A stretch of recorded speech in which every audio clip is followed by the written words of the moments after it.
हम तो भाई मंचवर पे ही।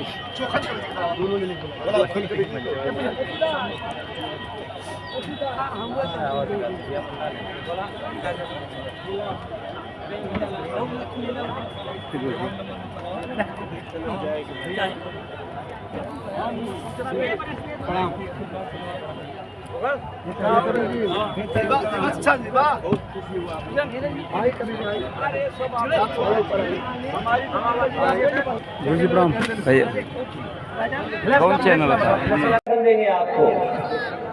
आप लोगों को तो याद होगा जब चुनाव था अभी, तो आपको रिफाइंड तेल भी मिल रहा था, नमक भी मिल रहा था, चना भी मिल रहा था।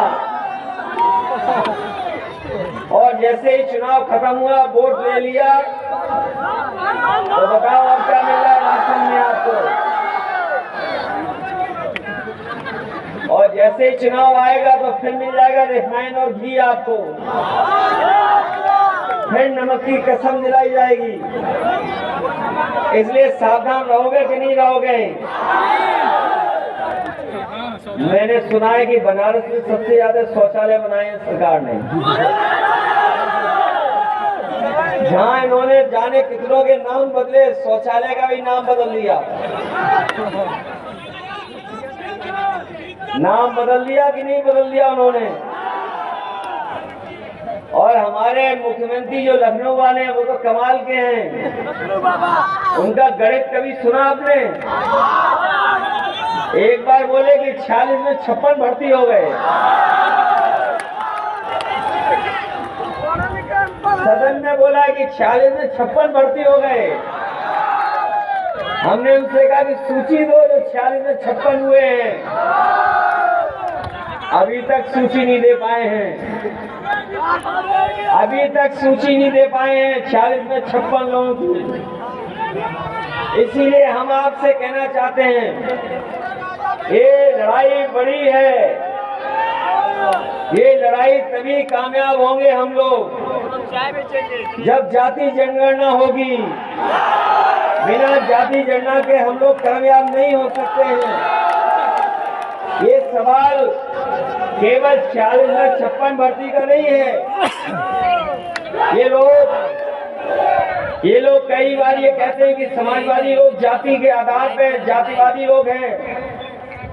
मैं उन्हें बताना चाहता हूं, अभी मैंने पत्रकार साथियों के सामने भी कहा, बस यहाँ से निकले कि जब मंडल कमीशन बना था उस समय बहुत सारी चीजों को विचार में लाने का काम हुआ था और ये जानकारी हुई उस समय। और बड़े बड़े एक्सपर्ट से लोगों ने जब राय और मशवरा की दिया तो उस समय यही तय हुआ कि हमारा जो आरक्षण होगा वो जाति के हिसाब से होगा, क्योंकि जाति के हिसाब से हम गरीब हैं। ये प्रस्तावना मंडल कमीशन की है। अगर हमारे दलित भाइयों को आरक्षण बाबा साहब ने दिया है तो ये जो हमारे पिछड़े भाइयों को आरक्षण मिला वो नेताजी और उस समय की जो सरकार थी उसकी वजह से मिला, कोई दूसरी वजह नहीं है। और दूसरा,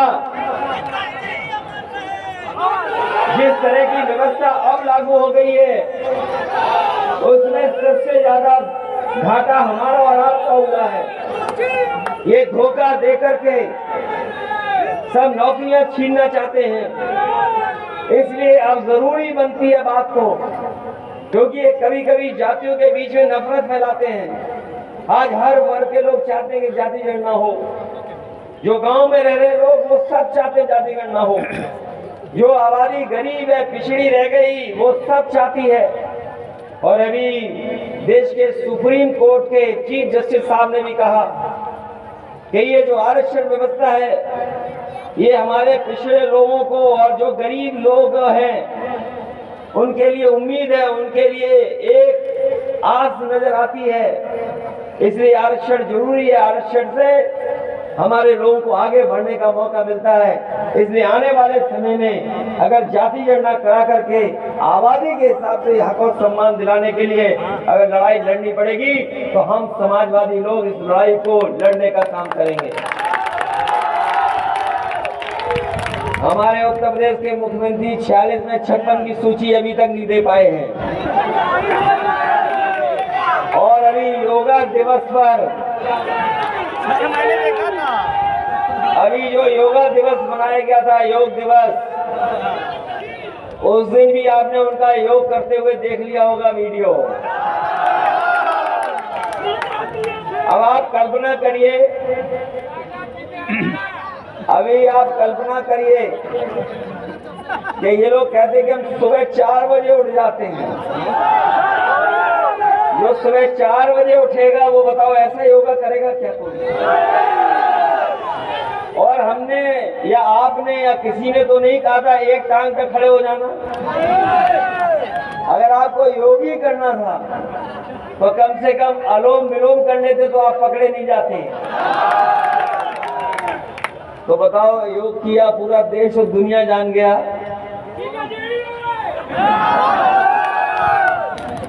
इसलिए बहुत सावधान रहने की जरूरत है।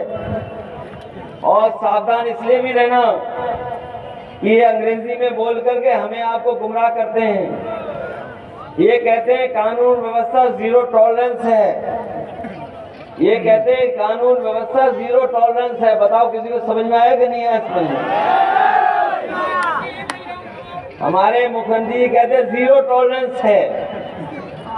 ये zero tolerance law and order के लिए नहीं है, ये जीरो टॉलरेंस है बीजेपी के नेताओं के लिए। क्या बीजेपी के नेता कुछ भी कर सकते हैं? और एक दो घटनाएं नहीं हैं, एक दो घटनाएं नहीं हैं। उत्तर प्रदेश में न जाने कितनी घटनाएं हैं और बनारस में न जाने कितनी घटनाएं हैं जहां पुलिस पर उंगली उठती है। एक दो घटनाएं नहीं है, न जाने कितनी घटनाएं हैं। और सबसे ज्यादा गरीब दुखी है, क्योंकि सबसे ज्यादा अपमानित कोई महसूस कर रहा है तो हमारा किसान और गरीब, और सबसे ज्यादा झूठे मुकदमे अगर कहीं लग रहे हैं तो हमारे गांव में रहने वाले लोगों पे लग रहे हैं। ये जो 100 नंबर व्यवस्था दी थी, ये 100 नंबर व्यवस्था इसलिए दी थी कि आपकी मदद हो, गरीब की मदद हो, किसान की मदद हो, गांव में रहने वाले लोगों की मदद हो, आपको थाने भागने न जाना पड़े। इसलिए 100 नंबर की व्यवस्था दी थी। और 100 व्यवस्था में आप फोन करते थे, पुलिस आपकी मदद करती थी। लेकिन बीजेपी वालों ने 100 नंबर को 112 कर दिया, 100 को 112 कर दिया। और जैसे ही 100 से 112 किया, वैसे ही पुलिस को लगा कि उनका भी रेट बढ़ गया।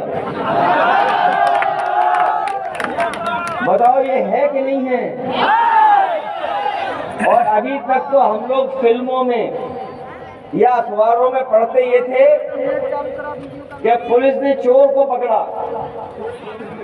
पुलिस चोर को पकड़ रही है। लेकिन अभी कुछ दिन पहले कानपुर में पुलिस ने चांदी चोर पुलिस को पकड़ा। बताओ, पुलिस का काम नहीं है कि चांदी चोरी का? अभी कुछ दिन पहले अखबार